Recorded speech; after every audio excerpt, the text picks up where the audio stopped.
Hello fiends, and welcome back to What the Friday, a weekly segment where I tell you the 3 things I found during my research that made me say, what the Friday. And for those of you who are wondering if I had enough spooky outfits to wear one every week, yeah, I do.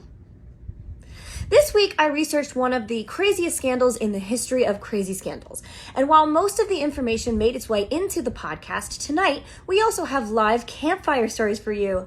That's right!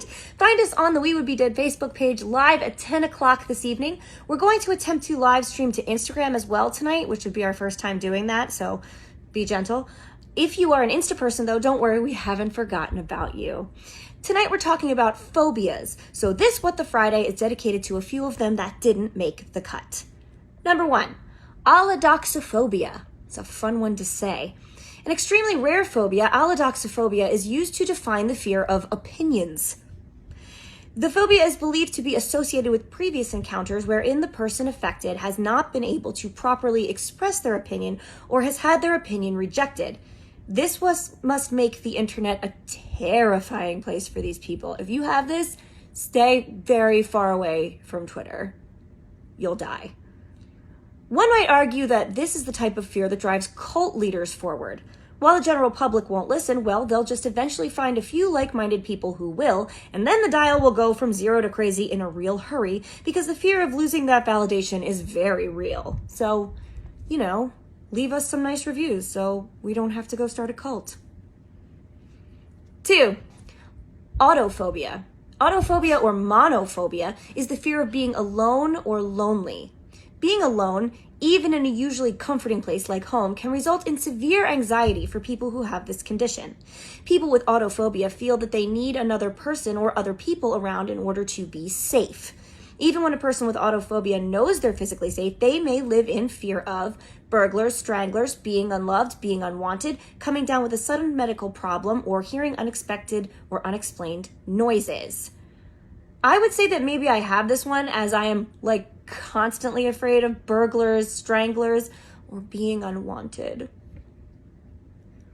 But I love being alone because I'm an only child. So really, I just have anxiety and should probably take my medication. Far more interesting than me, though, is who some psychologists believe to be the poster boy for autophobia, and that is our old pal Jeff. That's right, serial killer Jeffrey Dahmer. Some psychologists believe that all the crazy murder, cannibalism, sex zombie experiments, and skeleton/body part preserving Jeff carried out was all due to his extreme fear of being alone. In this way, if he ate a person or kept part of them in a jar in his locker at the chocolate factory, well, then he never truly was alone because they were quite literally always with him. Gross. 3, Trypanophobia. Trypanophobia is an extreme fear of medical procedures involving injections or hypodermic needles. Children are especially afraid of needles because they are unused to the sensation of their skin being pricked by something sharp. By the time most people reach adulthood, they can tolerate needles much more easily. False.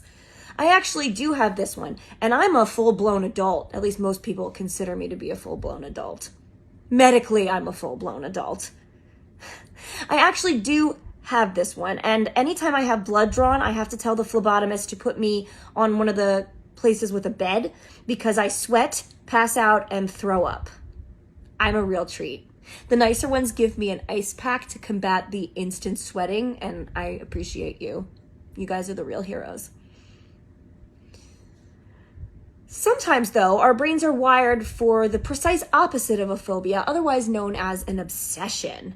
Winner of most disgusting serial killer of all time in my book, and it's a big book, I know a lot about serial killers, Albert Fish, was so obsessed with needles and the sensation of inserting them into his body that doctors discovered after his arrest upon giving him x-rays that Fish had at least 29 needles lodged in his pelvic region. And most likely they all got there through his perineum. And if you don't know what that body part is, I want you to Google it and then take a picture of your own face when you realize that someone shoved 29 needles in there to the point of no return.